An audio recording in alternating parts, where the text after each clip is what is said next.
Il faisait presque nuit lorsque le téléphone a sonné, interrompant le rythme tranquille de ma soirée. Je pliais des serviettes dans la buanderie, le léger bourdonnement du sèche-linge masquant les premières sonneries. Quand j'ai vu le nom de Caleb s'afficher à l'écran, j'ai souri malgré tout ce que je faisais encore. « Salut, mon cœur !» ai-je répondu en coinçant le téléphone entre mon épaule et mon oreille. « Salut, maman !» a-t-il dit, un peu distrait. Je prenais juste des nouvelles. Molina et moi allons dîner. Un endroit que sa cousine nous a recommandé. Paris est cher, mais elle est contente. Je lui ai demandé s'il faisait beau, si l'hôtel était agréable, s'il avait déjà vu le Seine. Il m'a répondu brièvement et poliment. Cela ne m'a pas dérangé. J'avais l'habitude d'être celle qui posait les questions. Au bout de quelques minutes, il dit « Bref, on se reparle bientôt. »« D'accord. Je t'aime. »« Je t'aime aussi, » répondis-je, puis j'attendis que la ligne soit coupée, mais ce ne fut pas le cas. Il y eut un silence. Puis le bruit de Caleb glissant le téléphone dans la poche de son manteau. La voix de Molina se fit entendre, basse et proche. « C'était qui, maman ?» murmura-t-il. « Encore un problème avec la maison. Probablement cette fuite dans la salle de bain d'amis. » Je retins mon souffle, la main toujours sur le bord du sèche-linge. Molina rit. « Enfin, techniquement, c'est à elle. »« Pour l'instant, » dit Caleb d'une voix sèche. « C'est un fardeau. On finira par la convaincre de signer l'acte. La culpabilité fonctionne à tous les coups. » Le sang se retira de mon visage. Je ne pouvais pas bouger. Impossible de raccrocher. Je restais là, entouré de linge propre et d'une lumière chaude, soudain froide. Il préparait quelque chose. Et la maison, ma maison, n'était que le début. Le deuil, quand il arrive, coule comme l'eau. Silencieux, envahissant, invincible. J'avais 42 ans lorsqu'il a noyé la vie que je connaissais. Paul est mort dans un accident que personne n'avait vu venir, laissant derrière lui une femme épuisée, un fils adolescent et juste assez d'assurance pour empêcher nos vies de s'effondrer complètement. Je me souviens du jour où j'ai signé les derniers papiers pour l'indemnisation. L'homme en face de moi n'arrêtait pas de parler d'une prestation, comme si l'argent pouvait remplacer la patience inébranlable des mains de Paul, ou sa façon de toujours faire rire notre fils, même les mauvais jours. Je n'en ai pas senti l'odeur pendant 1 an. Puis, lentement, j'ai commencé à remodeler nos vies autour du vide qu'il avait laissé derrière lui. La maison est venue en premier. Un modeste artisan peint en blanc à la périphérie d'Asheville, avec de vieux os et une bonne âme. Je l'ai choisi parce que Paul aurait adoré le porche et le chêne dans le jardin. Je l'ai construite pendant des heures, avec des mains soignées, des murs peints, des travaux d'aménagement paysager le week-end, des meubles d'occasion. Je l'ai réparée moi-même. C'était la seule chose que j'avais jamais possédée qui me semblait entièrement mienne. C'était censé être le fondement pour que Caleb se sente à nouveau en sécurité. Je ne fréquentais personne. Je travaillais. J'occupais 2 emplois la plupart du temps, parfois 3 l'été, quand Caleb avait besoin de colonies de vacances, de livres ou d'un appareil dentaire. Je me disais que c'était suffisant. Ce rôle de mère était une histoire d'amour à part entière. Quand il est arrivé en Colombie, j'ai pleuré sur le parking du restaurant où j'étais serveuse. La bourse n'était pas complète, mais on a trouvé une solution. J'ai vendu la bague de ma grand-mère, j'ai puisé dans l'assurance, j'ai pris un poste de nuit. Je lui ai dit de ne s'inquiéter de rien d'autre que des études. Il a promis de ne pas oublier ce que j'avais fait pour lui. Après l'obtention de son diplôme, Molina et lui sont retournés vivre en Caroline du Nord pendant quelques mois. Il y avait eu un licenciement. Le loyer était élevé. Ce n'était que temporaire, disait-il. Je n'ai pas hésité. Je leur ai donné l'étage et j'ai repeint la chambre d'amis moi-même. Molina a dit qu'elle aimait le gris pâle. Je n'ai rien dit quand elle a remplacé les rideaux. Ou quand Caleb a redirigé le courrier à leur nom, même quand ils ont commencé à appeler l'endroit la maison, jamais la maison de maman, j'ai laissé passer. Peut-être voulais-je croire que nous étions redevenus une famille sous le même toit. Peut-être étais-je lasse de dîner seule. Je n'aurais jamais imaginé que les mains que je levais se tourneraient vers ce que j'avais saigné pour tenir debout. Maintenant, en entendant ces mots, elle est un fardeau. Je ne pouvais empêcher les souvenirs de s'accumuler, tous plus amers les uns que les autres. L'hypothèque que j'ai portée seule, les années passées sans vacances à cause des permanences, les maux de dos que j'ai ignorés, les petits bonheurs que j'ai mis de côté. Et pourtant, ce n'était pas la trahison qui m'a le plus stupéfaite. C'était l'absence de surprise d'une partie de moi. J'ai plié la dernière serviette, l'ai lentement aplatie et l'ai posée sur la pile. Puis je suis allé dans ma chambre et j'ai sorti la boîte ignifuge de sous mon lit, celle qui contenait l'acte de propriété. Ça n'est pas arrivé d'un coup. Si ça avait été le cas, je l'aurais peut-être arrêté. Mais l'érosion est silencieuse. Elle vous use, grain par grain, jusqu'au jour où vous regardez autour de vous et réalisez que le rivage a disparu. Ils ont commencé à l'appeler « notre maison » environ 3 mois après leur emménagement. Au début, j'ai cru que c'était juste une formulation imprudente. On devrait s'occuper du porche, disait Molina. Ou alors, on a pensé à un nouveau poêle. Quand Caleb a ajouté, je m'occupe des factures à partir de maintenant. Ce serait plus facile si tout était automatisé. Je me suis dit que c'était de la gentillesse. Un fils adulte essayant de partager la charge. Je n'ai pas demandé pourquoi la facture d'électricité était soudainement arrivée sur son email ni pourquoi la compagnie de gaz avait commencé à m'appeler Madame Hargrave Junior au lieu de Lena. J'ai juste souri. Je me suis dit de ne pas faire d'histoire. Molina a repeint le couloir un week-end pendant que j'étais à l'église. Il avait besoin d'être rafraîchi, a-t-elle dit joyeusement. Le bleu doux que j'avais choisi des années auparavant avait disparu, remplacé par une nuance crème stérile assortie à leurs meubles. Je suis resté là, clignant des yeux, essayant de ne pas le laisser paraître sur mon visage. Elle m'a serré dans ses bras par derrière et m'a dit « On construit quelque chose de magnifique ici. » J'ai hoché la tête et lui ai fait croire que j'étais d'accord. Puis vint la conversation sur la chambre d'enfant. Molina était assise en face de moi à la table de la cuisine, une main serrée autour d'une tasse. Elle ne l'avait jamais l'autre, allongée sur le ventre. On y a réfléchi, dit-elle en souriant. Si ça marche, on adorerait transformer ta chambre en chambre d'enfant. Tu garderais la chambre d'amis. Bien sûr, c'est plus douillet. Caleb ne leva pas les yeux de son téléphone lorsqu'elle le dit, comme si c'était déjà décidé. Cette nuit-là, je restais éveillé dans la pièce même qu'il voulait réaménager, écoutant le vent faire vibrer les vieilles fenêtres que Paul avait autrefois scellées à main nue. Je réalisais à quel point j'étais devenue petite chez moi. Chaque mur murmurait le nom de quelqu'un d'autre. Maintenant. Je tendis la main, alluma la lampe et ouvris le tiroir à côté de mon lit. À l'intérieur se trouvait la lettre que Caleb m'avait écrite de la fac, celle qui se terminait par « Je prendrai toujours soin de toi, maman ». Je la repliai soigneusement et la déposai à côté de l'acte de propriété. Je me suis dit de ne plus l'écouter. J'en avais déjà assez entendu. Les mots étaient gravés dans ma mémoire, tranchants comme du verre brisé. Elle est un fardeau, mais quelque chose en moi, une petite partie blessée, attend toujours que tout cela ne soit qu'un malentendu. J'appuyai de nouveau sur lecture. L'enregistrement grésilla doucement. La voix de Caleb s'éteignit d'abord. Elle cédera si on l'y rappelle. Elle lui a demandé combien elle nous devait. Le rire de Molina a suivi. Il suffit de mentionner les prêts étudiants et le fait qu'elle n'a pas payé de loyer depuis notre emménagement. J'ai mis la lecture en pause. Mon pouce survolait l'écran. Je n'avais pas payé de loyer chez moi. J'ai appuyé à nouveau sur lecture. Elle est émotionnellement dépendante. On n'a pas besoin d'être cruel, a dit Caleb. Il faut juste qu'elle se sente comme sa seule vraie famille. Elle est facile à culpabiliser, a acquiescé Molina. Et une fois l'acte de propriété signé, on pourra enfin commencer à rénover comme il se doit. Il y a eu un bref bruissement, le tintement des verres et des couverts. Puis Molina à nouveau, plus nonchalamment cette fois. On prendra la chambre principale à notre retour. Ça n'a aucun sens qu'elle ait la plus grande pièce alors qu'elle ne fait presque plus rien. Ça m'a frappé plus fort que les autres. J'ai marqué une pause. L'enregistrement m'a fermé les yeux, l'espace d'un instant, le silence a envahi la pièce.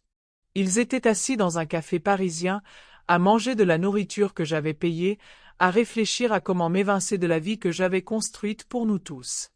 J'ai appuyé à nouveau sur lecture. Elle ne se rend même pas compte à quel point on est sur le point de reprendre tout ce que Caleb a dit. Et si elle résiste, on lui rappelle les maisons de retraite, les soins médicaux. Cette femme ne rajeunit pas. La possession est une infraction à la loi, dit Molina d'un ton léger. Nous vivons là depuis des années. Si nous devions nous battre, je suis sûr qu'un juge compatirait. Ils rirent. C'était le son que j'adorais, celui que je m'efforçais d'entendre depuis la cuisine, jeune mère, essayant simplement de préparer le dîner et de le faire sourire. Maintenant, il me retournait l'estomac. J'appuyais sur enregistrer sur mon téléphone et enregistrais tout. Cette nuit-là, je ne dormis pas. J'étais assise à la table de la cuisine, toute la lumière éteinte, les mains serrées autour d'une tasse de thé froid que j'avais oublié de boire. Chaque recoin de la maison semblait résonner. Quelque chose que j'avais organisé pour une fête d'anniversaire dans le salon. Les empreintes de mains de Paul dans le jardin, les nuits passées à plier le linge pour que Caleb ait des vêtements propres pour l'école. J'avais tout donné. Et pourtant, ce n'était pas suffisant pour être à l'abri de leurs plans. Au matin, quelque chose en moi s'était apaisé. Pas la paix, pas encore, mais une certitude tranquille. Je ne supplierai pas pour avoir de la place chez moi. Je ne les laisserai pas décider de ma valeur. J'ai rouvert le tiroir, j'ai sorti l'acte de propriété et j'ai commencé à téléphoner. Johanna ne m'a pas demandé pourquoi j'étais arrivée à son bureau sans prévenir ce matin-là. Elle m'a simplement fait signe d'entrer, a fermé la porte et a versé du café dans la tasse ébréchée qu'elle gardait toujours sur le coin de son bureau. On dirait quelqu'un qui vient remettre les pendules à l'heure, a-t-elle dit. J'ai glissé l'acte sur le bureau. Pouvez-vous confirmer que je suis toujours l'unique propriétaire?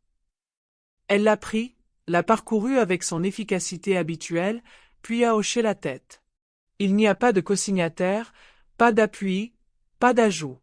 La maison est entièrement à ton nom, Léna. C'est tout ce que j'avais besoin d'entendre. Je lui ai raconté ce que j'avais entendu. Pas tout à fait. Son visage n'a pas beaucoup changé, mais son regard s'est durci.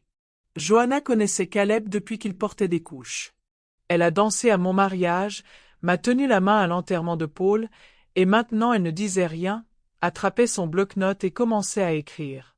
Pendant l'heure qui a suivi, nous avons tout planifié. Les garanties juridiques, le calendrier, les imprévus. Je n'ai pas pleuré. Je n'ai pas élevé la voix.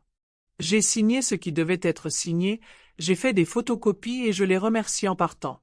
À la fin de la journée, j'avais rendez-vous privé avec un agent immobilier à 2 villes d'ici. Marcus avait déjà travaillé avec moi sur une affaire de succession, discret, professionnel, pragmatique. Quand je lui ai dit que je voulais une vente discrète et rapide, il n'a pas bronché.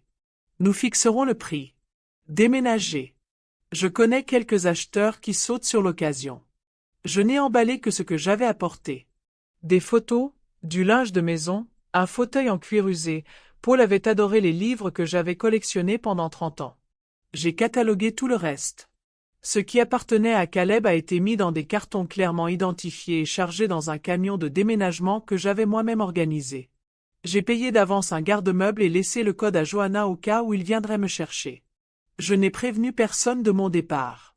J'ai trouvé une location meublée à Charlottesville, un endroit au sol clair et aux murs neutres, sans aucun souvenir.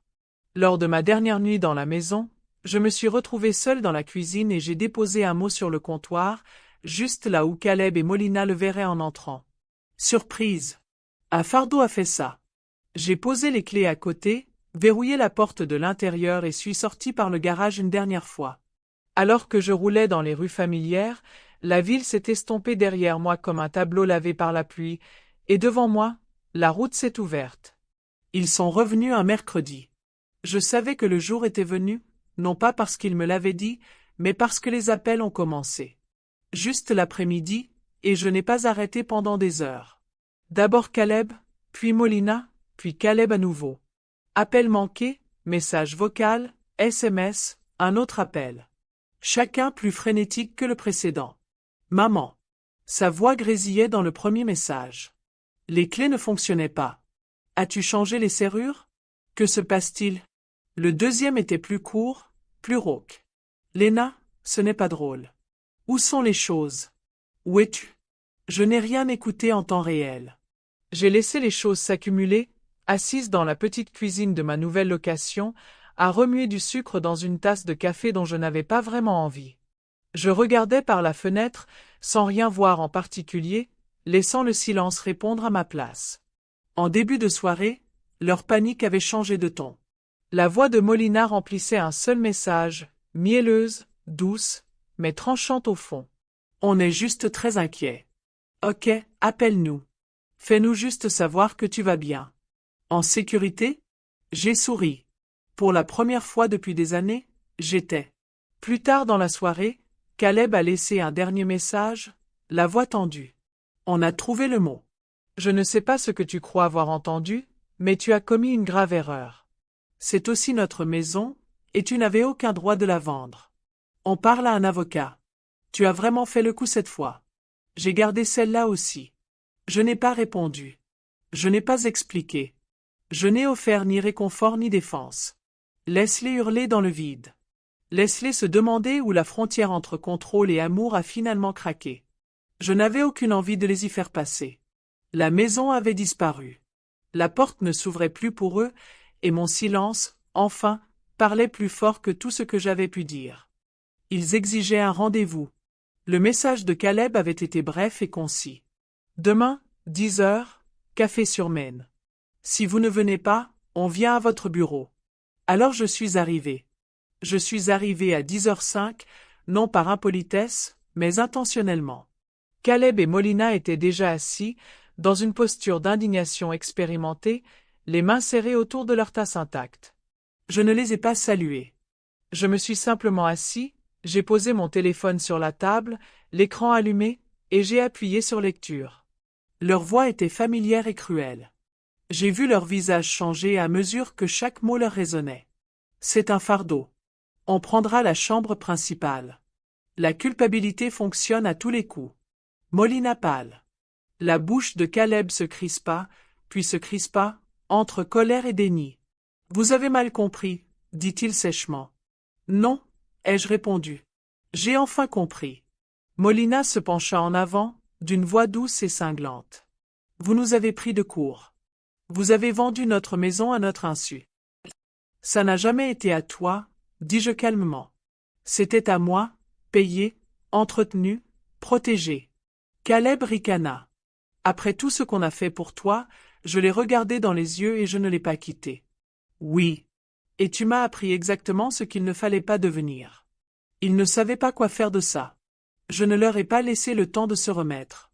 Il n'y aura plus d'argent, plus d'accès à mes comptes, plus d'adresse de réexpédition, plus de seconde chance. Molina ouvrit la bouche, puis la referma. Les poings de Caleb se crispèrent sur la table, les jointures blanches. Je suis ton fils, dit-il enfin, comme si ce titre à lui seul pouvait signifier quelque chose. Et j'étais ta mère, dis-je doucement. Pas ton bien. Pendant un long moment, nous sommes restés assis dans le silence. Aucun d'eux n'avait jamais appris à vivre à l'intérieur. Je me suis levé, j'ai glissé une petite enveloppe sur la table avec les détails du garde-meuble et je me suis retourné pour partir. Derrière moi, aucun d'eux n'a appelé mon nom. Le silence de mon nouvel appartement était différent. Ce n'était pas le silence douloureux que j'avais l'habitude de combler avec les besoins des autres. C'était doux, entier. Je n'attendais pas que quelqu'un frappe, m'appelle ou me demande quelque chose qu'ils avaient déjà décidé que je leur devais. Je préparais du thé le matin. Du vrai thé, pas ces tasses à moitié froides que j'oubliais sur le comptoir. Je m'asseyais près de la fenêtre, observant les oiseaux sur le rebord, lisant des chapitres entiers sans interruption. Certains jours, je ne parlais à personne, et j'aimais ça. Mais je ne disparaissais pas. Au bout de quelques semaines, j'ai trouvé un petit centre communautaire à proximité qui accueillait des groupes hebdomadaires de deuil et de définition des limites. Au début, c'était étrange de m'asseoir au milieu d'inconnus et de prononcer mon nom à voix haute comme si je recommençais, mais c'est exactement ce que je faisais. Je n'étais pas là pour parler de Caleb, pas directement. J'étais là pour parler de la façon dont on se perd discrètement quand on est trop occupé à s'occuper des autres. J'ai rencontré des femmes qui avaient vécu pire et d'autres qui apprenaient tout juste à dire non pour la première fois. Nous ne nous sommes pas réparés les unes les autres. Nous nous sommes écoutés. C'était suffisant. Un soir, après le groupe, une femme nommée Sabria m'a prise à part. Elle tenait un refuge pour mères célibataires en périphérie de la ville. On aurait besoin de quelqu'un comme toi, m'a-t-elle dit. Pas pour faire la morale, juste pour s'asseoir avec elle. Dire la vérité. Alors j'ai commencé à y aller une fois par semaine au début, puis plus souvent. Je m'asseyais sur des canapés usés avec de jeunes mères qui n'avaient plus personne pour croire en elles. J'écoutais leurs histoires. Je leur racontais un peu des miennes. Pas les moments amers, juste ceux qui leur rappelaient qu'elles n'étaient pas seules. Je ne leur disais rien. Je les laissais décider par elles-mêmes. Et un après-midi, en rentrant chez moi, avec la fraîcheur du début d'automne, j'ai réalisé que je n'avais pas pensé à Caleb depuis des jours. Ni avec douleur, ni avec colère, juste avec distance. Toutes les pertes ne sont pas des blessures. Certaines sont le premier pas vers quelque chose qui vous ressemble enfin. Une année s'est écoulée dans le plus grand calme. Pas de changement radical, pas de déclaration, juste des journées tranquilles, un esprit honnête et sans éclat. La date m'a surprise. Je n'ai réalisé que c'était l'anniversaire que lorsque j'ai vu la première feuille jaune tomber devant ma fenêtre. L'automne avait toujours été la saison préférée de Paul. De Caleb aussi quand il était petit. Je ratissais les feuilles en tas juste pour qu'il puisse sauter dedans en riant. Je me suis fait du thé et je me suis assise à la table de la cuisine avec mon journal. Personne n'attendait rien de moi ce jour-là. Pas d'appel, pas de demande. J'ai ouvert une page blanche et j'ai écrit une lettre. Ni à Caleb, ni à personne d'autre, juste à moi. Tu n'as jamais été un fardeau. Tu étais le fondement. Tu as empêché tout cela de s'effondrer. Tu as porté ce que personne ne voyait et tu as donné plus que personne n'a jamais donné en retour. Et quand ils ont essayé de te réduire à ton utilité, tu as choisi de t'en aller. Ce n'était pas de la cruauté. C'était de la clarté. Je l'ai signé. Sans fioriture, sans excuse. Plus tard, je suis allé me promener. Je n'avais pas l'intention d'approcher du vieux quartier, mais mes pas ont trouvé leur chemin sans même demander. Arrivé dans la rue, j'ai ralenti, non pas pour regarder en arrière, mais pour traverser. La maison se dressait là, familière, mais lointaine. Quelqu'un avait repeint la porte. Le porche était propre. Ça ne me faisait pas mal comme je l'aurais cru. Je ne me suis pas attardé. Je n'espérais pas que quelqu'un regarde par la fenêtre. J'ai simplement continué à marcher. Je n'ai pas perdu mon fils. Cette vérité s'est installée lentement, sans amertume. J'ai perdu la version de lui en laquelle je voulais croire. Le garçon qui ne se détournerait jamais de moi. L'homme qui se souviendrait des mains qui ont bâti son monde. Ce que j'ai laissé derrière moi, ce n'était pas un enfant. C'était l'illusion qu'il me voyait. Et ce que j'ai trouvé dans l'espace laissé derrière moi, c'était